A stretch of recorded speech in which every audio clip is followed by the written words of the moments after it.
Hey, how you doing? So major and minor triads on the bass.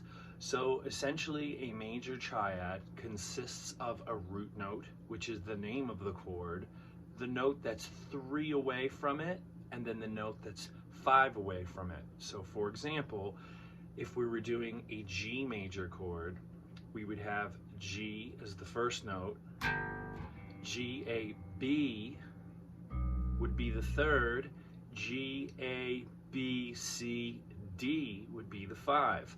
Well, when we put that on the fretboard, we use our second finger and we're at fret 3, that's the G note, because we have low E, then F sharp, then G.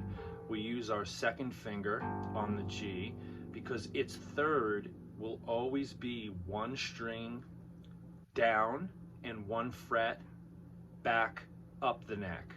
So there's our B here. So we're going from a G to a B, and then the 5th will be with the pinky, finger 4, on the 5th fret over here. So the 5th will always be 1 string down and 2 frets up from the root.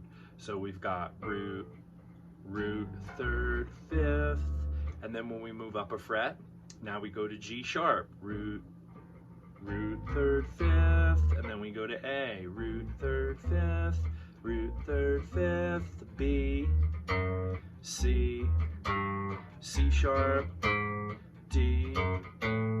So there's the major triad. And again, on the chart that I draw, the diagram is written as if you're looking at me sitting across from you, or you're looking at your favorite player. So basically the low string is on the top of the chart and the high G is on the bottom of the chart. And then the nut will typically be drawn if we're within the range of the nut. If it's further up the neck, I'll usually put an arrow and tell you which fret you're starting at, fret 5, fret 6, and so on. I saw charts written in a book like that years ago, and I thought it seemed like the smartest way to go about it. The minor triad. The minor triad is a root, a flatted 3rd, and a 5th. So we need to take that 3rd that we were playing, which we remember is always 1 string below the root and 1 fret behind the root. The 5th was 1 string below the root and 2 frets up the neck. So basically for the minor triad, the best way to do it, let's say we're starting on the G. Now we'll use finger 1 on the G. We need to take this 3rd, which was the B, G, A, B, and move it back 1 fret to the B flat over here. But that's kind of a pain in the butt to reach. But guess what? We also have a B flat up over here at fret 6. So what we can do is, instead of starting with finger 2 like we did in the major triad, now we can start with finger 1 on the G note, and then finger 4 can come up to fret 6 and get the flatted 3rd note, and then finger 3 can come down right over here and still get the D note. It's still, the 5th is still the same exact spot as it was for the major triad. We're just using a different finger to get to it now. So again, major triad on the G, G, B, D, minor triad on the G, G, B flat, D, and you can hear the difference. The major triad or major chord, happy sound.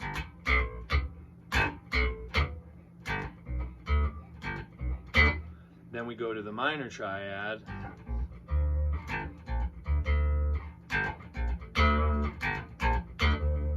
Very minor sounding. So once again, remember that in the charts, whether they're going to be triad charts or scale charts, I'm always going to draw it from the perspective as if you're looking at yourself in the mirror, or you're looking at someone sitting across from you. Never made sense to me to write out charts vertically like this. We will learn to read them both ways, but if you can acclimate your eye to seeing it on the piece of paper as if someone is sitting across from you, then it makes it really easy to copy. Have fun.